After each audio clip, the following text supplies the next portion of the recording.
की पहली किरण के साथ ही शिवपुर गांव के चौराहे पर एक छोटा सा ठेला अपनी किस्मत बदलने का इंतजार कर रहा था। वो ठेला सुरेश का था। सुरेश पिछले कई सालों से उस ठेले को चला रहा था। वो रोज सुबह जल्दी उठता, बाजार से ताजे आलू और सब्जियां लाता और बड़ी मेहनत से पूरी सब्जी बनाता था। सुरेश के हाथों में स्वाद का जादू था, लेकिन किस्मत उसका साथ नहीं दे रही थी। पहले उसके ठेले पर ग्राहकों की लंबी लाइन लगा करती थी, लेकिन अब हालात बदल चुके थे। गांव में 2-3 नए और बड़े होटल खुल गए थे। उन होटलों की चमक दमक, बड़ी दुकानें और आकर्षक सजावट देखकर लोग वही जाने लगे थे। इन नए होटलों के कारण सुरेश के ठेले पर ग्राहकों का आना लगभग बंद हो गया था। दिन भर इंतजार करने के बाद भी उसके ठेले पर मुश्किल से कुछ ही ग्राहक आते थे। कई बार तो ऐसा होता कि शाम तक उसके बनाए हुए ज्यादातर पूरी सब्जी बिक ही नहीं पाती थी। अरे, आज फिर दोपहर के 2 बज गए और अभी तक भुनी भी नहीं हुई। इतनी सारी पूरी सब्जी बनाकर रखी है, अगर शाम तक नहीं बिकी तो सब खराब हो जाएगी। घर का किराया देना है, बच्चों के लिए राशन भी लाना है। समझ नहीं आ रहा कि ये सब कैसे चलेगा। लगता है किस्मत भी आजकल मेरा साथ छोड़ चुकी है। तभी गांव का एक जाना माना आदमी, सरपंच साहब का नौकर दिनेश, वहां से गुजर रहा था। उसे देखते ही सुरेश की आंखों में उम्मीद की एक किरण जाग उठी। सुरेश ने तुरंत उसे बुलाया। अरे दिनेश भैया, जरा सुनो तो, इधर आओ। आज गर्मा गर्म पूरी सब्जी बनाई है, बैठो, एक प्लेट लगा दूं क्या? नहीं सुरेश भैया, अब तुम्हारे इस पुराने ठेले की वही रोज रोज की पूरी सब्जी खाकर लोग बोर हो गए हैं। सामने जो नया राजमहल नाश्ता कॉर्नर खुला है ना, आजकल गांव के ज़्यादातर लोग वहीं जाते हैं। वहाँ बैठने के लिए बढ़िया कुर्सियाँ हैं और हर दिन कुछ नया खाने को मिलता है। तुम भी कुछ नया सोचो, कुछ अलग करो, वरना कहीं ऐसा ना हो कि एक दिन तुम्हें अपना ठेला ही बंद करना पड़ जाए। विनेश की बात सुनकर सुरेश का दिल बैठ गया। शाम होने को आई थी, लेकिन पूरा ठेला वैसे का वैसा ही भरा था। सुरेश की आंखों में आंसू आ गए। वो सोचने लगा कि अगर यही हाल रहा तो वो भूखमरी की कगार पर आ जाएगा। रात के करीब 8 बज चुके थे। सुरेश अपना ठेला बंद करने की तैयारी कर रहा था। वो बची हुई पूरी सब्जी को देखकर भारी मन से सब समेट रहा था। तभी अचानक एक जवान लड़का ठेले के सामने आकर रुक गया। उसके चेहरे पर थकान और भूख साफ दिखाई दे रही थी। भैया, मेरा नाम अनूज है। मैं पास के शहर से आया हूँ। वहाँ जिस होटल में मैं काम करता था वो बंद हो गया। मेरे पास रहने की कोई जगह नहीं है और सुबह से पेट में एक दाना तक नहीं गया है। क्या मुझे यहाँ कुछ काम मिल सकता है? मैं खाना बहुत अच्छा बना लेता हूँ। अनुज, तुम खुद देख रहे हो कि मेरी खुद की दुकान बंद होने की कगार पर है। दिन भर में एक भी ग्राहक नहीं आया। मैं तुम्हें काम पर रखकर कहाँ से पैसे दूंगा? तुम कहीं और जाकर काम ढूंढो। मेरे पास तुम्हें देने के लिए कुछ नहीं है। भैया, मुझे मोटी तनख्वाह नहीं चाहिए।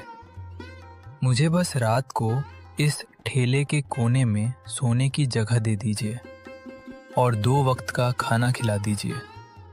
मैं आपके ठेले का पूरा काम संभाल लूँगा, बर्तन धोने से लेकर खाना बनाने तक। जो कहोगे वो सब करूँगा। प्लीज़ मुझे मना मत कीजिए, बाहर बहुत ठंड है। सुरेश ने अनूज की तरफ देखा। उसकी आंखों में ईमानदारी और लाचारी साफ दिखाई दे रही थी। सुरेश का दिल पिघल गया। उसने सोचा कि खाना तो वैसे भी बच ही गया है, इसे फेंकने से अच्छा है कि किसी भूखे का पेट भर जाए। ठीक है अनुज, रो मत। सामने जाकर हाथ मुंह धो लो। ये पूरी सब्जी बची हुई है, इसे भरपेट खा लो। आज रात यहीं सो जाना, कल सुबह से काम पर लग जाना। लेकिन याद रखना, जब मेरे पास पैसे होंगे मैं तभी तुम्हें कुछ दे पाऊंगा। आपका बहुत बहुत धन्यवाद सुरेश भैया। आप मेरे लिए फरिश्ता बनकर आए हैं। मैं आपकी इस भलाई का कर्ज ज़रूर चुकाऊंगा। कल मैं आपको एक ऐसी चीज़ बनाकर खिलाऊंगा जो आपने इस पूरे गांव में कभी नहीं खाई होगी।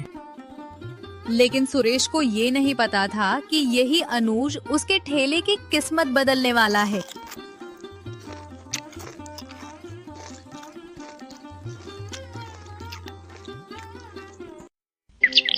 अगली सुबह अनुज जल्दी उठ गया। उसने पूरे ठेले की साफ सफाई की, बर्तन चमकाए और सुरेश के आने से पहले सारा काम खत्म कर दिया। सुरेश जब ठेले पर पहुंचा तो इतनी सफाई देखकर बहुत खुश हुआ। सुरेश भैया, आज आप ये पुरानी वाली पूड़ी सब्जी मत बनाइए। रोज रोज वही खाकर गांव के लोग ऊब चुके हैं। आज मैं आपको एक ऐसा आइडिया बताता हूँ जिसके बारे में इस पूरे गांव में पहले किसी ने सुना भी नहीं होगा। क्या आइडिया है अनुज, जल्दी बताओ। भैया, हम 10 रुपए में अनलिमिटेड पूड़ी सब्जी देंगे। अनुज की बात सुनकर सुरेश की आंखें फटी की फटी रह गईं। क्या 10 रुपीज में अनलिमिटेड? अनुज, तुम पागल हो गए हो क्या? अगर लोग अनलिमिटेड खाने लगे तो मैं तो पहले ही दिन बर्बाद हो जाऊंगा। इतना आटा, इतनी सब्जी, इतना तेल, इतने मसाले, इन सब का खर्चा कौन देगा? भैया, आप मेरी पूरी बात सुनिए। गांव में मजदूर हैं, किसान हैं और छोटे छोटे काम करने वाले लोग हैं जिनके पास ज़्यादा पैसे नहीं होते, लेकिन भूख सबको लगती है। अगर हम इन्हें सिर्फ 10 रुपए में जितना चाहो उतनी पूड़ी सब्जी दें तो ये लोग रोज़ आएंगे, रोज़ की कमाई होगी। और मैं एक ऐसी स्पेशल चटनी और मसाला बनाऊंगा कि लोग एक बार खाने के बाद दोबारा आए बिना रह ही नहीं पाएंगे। सुरेश थोड़ा हिचकिचाया, लेकिन अनुज के आत्मविश्वास को देखकर उसने हामी भर दी। अनुज ने चूल्हा जलाया। उसने मसालों में अपना खास मिश्रण मिलाया। सब्जी में एक सीक्रेट इंग्रेडिएंट डाला जो सिर्फ वही जानता था। और जब उसने गर्मा गर्म पूड़ी सब्जी तैयार करनी शुरू की तो पूरे नुक्कड़ पर ऐसी लाजवाब खुशबू फैल गई जैसी गांव वालों ने पहले कभी महसूस नहीं की थी। तभी वहां से गांव के 2 अमीर दोस्त विक्रम और राजेश गुजर रहे थे। खुशबू सूंघकर उनके कदम खुद ब खुद ठेले की तरफ मुड़ गए। अरे सुरेश भैया, आज तुम्हारे ठेले से कैसी शानदार खुशबू आ रही है। ये क्या बना रहे हो? खुशबू से तो मुंह में पानी आ गया। अरे विक्रम भैया, आइए बैठिए। आज हमारे नए उस्ताद अनुज ने एक खास चीज बनाई है। 10 रुपए में अनलिमिटेड पूड़ी सब्जी। एक बार खाकर देखिए, मजा आ जाएगा। क्या बात कर रहे हो? 10 रुपए में अनलिमिटेड? ये तो कमाल है। चलो भाई, एक प्लेट लगाओ, देखते हैं आखिर बात क्या है। विक्रम और राजेश ने जैसे ही पहला निवाला मुंह में डाला, उनकी आंखें फटी की फटी रह गई। वाह सुरेश भैया वाह, ऐसा स्वाद तो हमने आज तक जिंदगी में नहीं चखा। ये तो सामने वाले राजमहल नाश्ता कॉर्नर से भी 10 गुना बेहतर है। अनुज, तुम्हारे हाथों में तो सचमुच जादू है। सुरेश, कल से हम अपने सारे दोस्तों को यहीं लेकर आएंगे। ये 10 रुपए अनलिमिटेड वाला आइडिया तो पूरे गांव में तहलका मचा देगा।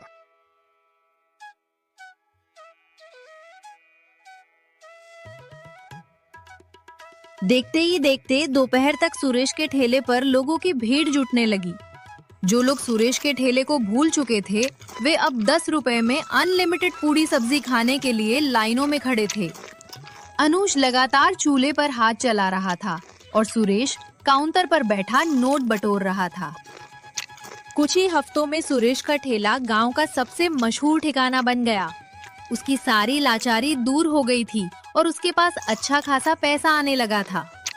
लेकिन जैसे जैसे पैसा बढ़ा, सुरेश के मन में लालच और अहंकार भी बढ़ने लगा।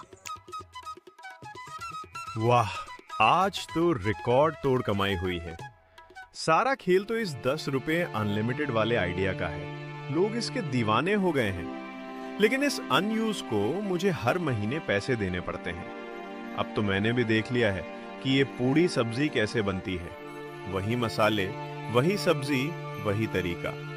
अगर मैं खुद ही ये बनाने लगूं तो अनयूज के पैसे बच जाएंगे और सारा का सारा मुनाफा सिर्फ मेरा होगा।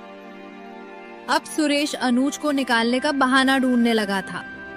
एक शनिवार की रात जब ठेले पर बहुत ज्यादा कमाई हुई थी, अनुज थका हारा ठेले के पीछे खड़ा था। तभी वो सुरेश के पास गया। सुरेश भैया, आज ठेले में बहुत अच्छी बिक्री हुई है। स्टॉक खत्म होने वाला है। अगर आप कहें तो मैं कल सुबह जल्दी उठकर शहर से ताज़े मसाले और सामान ले आऊं, ताकि ग्राहकों को कोई कमी ना हो। अब तुम्हें कहीं जाने की कोई जरूरत नहीं है। और सुनो, आज के बाद तुम्हें इस ठेले पर आने की भी कोई जरूरत नहीं है। तुम्हारी छुट्टी। ये आप क्या कह रहे हैं सुरेश भैया? मुझसे कोई गलती हो गई क्या? अगर खाने में कोई कमी रह गई हो तो मुझे बताइए, मैं उसे सुधार लूँगा। मुझे काम से मत निकालिए। मेरा इस गांव में आपके अलावा कोई नहीं है। अरे नाटक बंद करो, कोई गलती नहीं हुई है। बात बस इतनी है कि अब मुझे तुम्हारी जरूरत नहीं है। पूड़ी सब्जी बनाना कोई रॉकेट साइंस नहीं है, अब मैं खुद बना सकता हूँ। तुम्हारी वजह से मेरा आधा मुनाफा फालतू में बर्बाद हो रहा था। अपनी इस महीने की पगार ले जाओ और अभी के अभी मेरा ठेला खाली करो।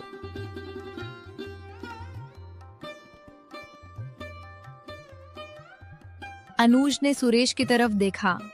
उसकी आंखों में आंसू आ गए। उसे यकीन नहीं हो रहा था कि जिस इंसान के ठेले को उसने अपनी दिन रात की मेहनत से खड़ा किया था, वही इंसान आज उसे दूध में से मक्खी की तरह निकाल कर फेंक रहा था। अनुज भारी कदमों से उस अंधेरी रात में ठेले से बाहर निकल गया। सुरेश उसे देखकर मुस्कुरा रहा था। उसे लग रहा था कि उसने बहुत समझदारी का काम किया है।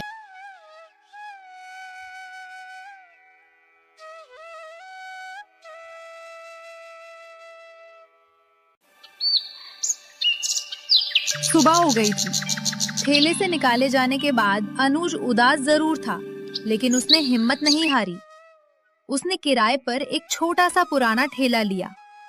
सुरेश ने जो पैसे उसे दिए थे, उन्हीं पैसों से उसने कुछ बर्तन, एक छोटा चूल्हा और पूरी सब्जी बनाने का सामान खरीदा और अपना छोटा सा ठेला लगा लिया। सुरेश भैया ने मेरे साथ धोखा किया, क्योंकि उन्हें लगता है कि दुकान सिर्फ जगह से चलती है। लेकिन मैं उन्हें साबित करके रहूँगा कि दुकान जगह से नहीं, बल्कि बनाने वाले के हुनर और उसकी ईमानदारी से चलती है। मैं हार नहीं मानूंगा। अपनी मेहनत से अपनी नई पहचान बनाऊंगा। शाम के 4 बज चुके थे। अनुज ने अपने ठेले पर पूरी सब्जी तैयार करनी शुरू की। वो इस व्यंजन का असली उस्ताद था। जैसे ही उसने अपनी खास सीक्रेट रेसिपी से सब्जी में तड़का लगाया, उसकी लाजवाब खुशबू पूरे गांव की गलियों में फैल गई। लोग खुशबू का पीछा करते हुए उसके ठेले के पास जुटने लगे। अरे अनुज, तुम यहाँ ठेला लगाकर क्यों बैठे हो?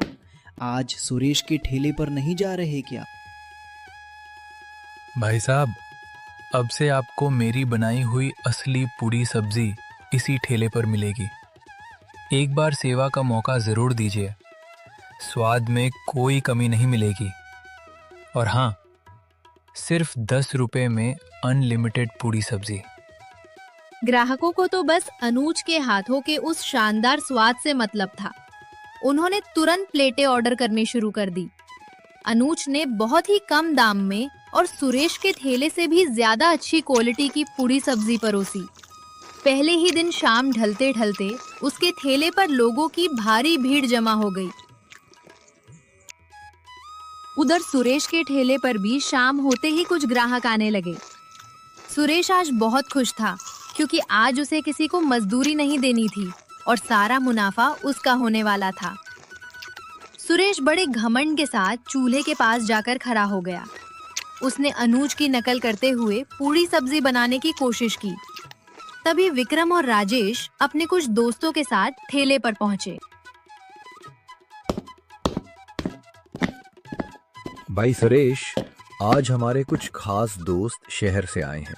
इन्हें भी जरा अपने हाथ की वो जादुई 10 रुपए अनलिमिटेड पूरी सब्जी खिलाओ। जरा 4 प्लेट गर्मा गर्म लगाओ। अरे विक्रम भैया, जरूर जरूर। मैं तुरंत अपने हाथों से आपके लिए स्पेशल पूड़ी सब्जी बना रहा हूँ। खाकर उंगलियां चाटते रह जाओगे। सुरेश ने बड़े ठाट से प्लेट सजाई और विक्रम को दे दी। विक्रम और उसके दोस्तों ने बड़ी उम्मीद से पहला निवाला मुंह में डाला, लेकिन खाते ही उनके चेहरे का रंग उड़ गया। अरे विक्रम, इसी बकवास खाने की तारीफ करते हुए तुम हमें यहाँ लेकर आए थे क्या? ये पूरी सब्जी है या फीकी उबली हुई सब्जी? थू, पूरा मूड खराब कर दिया। वो विक्रम भैया, अनुज को तो मैंने काम से निकाल दिया, लेकिन रुकिए, मैं दूसरी प्लेट और भी अच्छी बनाकर लाता हूँ। रहने दो सुरेश, जब असली कारीगर ही नहीं है तो तुम्हारी इस नकली नकल को खाने का कोई फायदा नहीं है। चलो भाई, यहाँ से चलते हैं। विक्रम और उसके दोस्त गुस्से में वहां से चले गए। सुरेश अपने सूने ठेले पर परेशान खड़ा था। पूरा गांव सुरेश का ठेला छोड़कर अनुज के छोटे से ठेले की तरफ भाग रहा था। वहां इतनी भीड़ थी कि पैर रखने की भी जगह नहीं थी। ये अनुज मेरे सारे ग्राहकों को ले गया। मुझे कुछ ना कुछ ऐसा करना होगा कि इसका ठेला हमेशा के लिए बंद हो जाए, वरना मैं बर्बाद हो जाऊंगा। एक शाम जब अनुज का ठेला ग्राहकों से घिरा हुआ था, सुरेश चुपके से भीड़ का फायदा उठाकर ठेले के पीछे पहुंच गया। जब अनुज ग्राहकों को खाना परोसने में व्यस्त था, तब सुरेश ने चुपचाप अनुज की हरी चटनी के बर्तन में ढेर सारा नमक और कड़वा तेल मिला दिया। अब आएगा मजा। जब लोग ये कड़वी और खारी पूड़ी सब्जी खाएंगे तो थूक देंगे। अनुज का नाम हमेशा के लिए खराब हो जाएगा।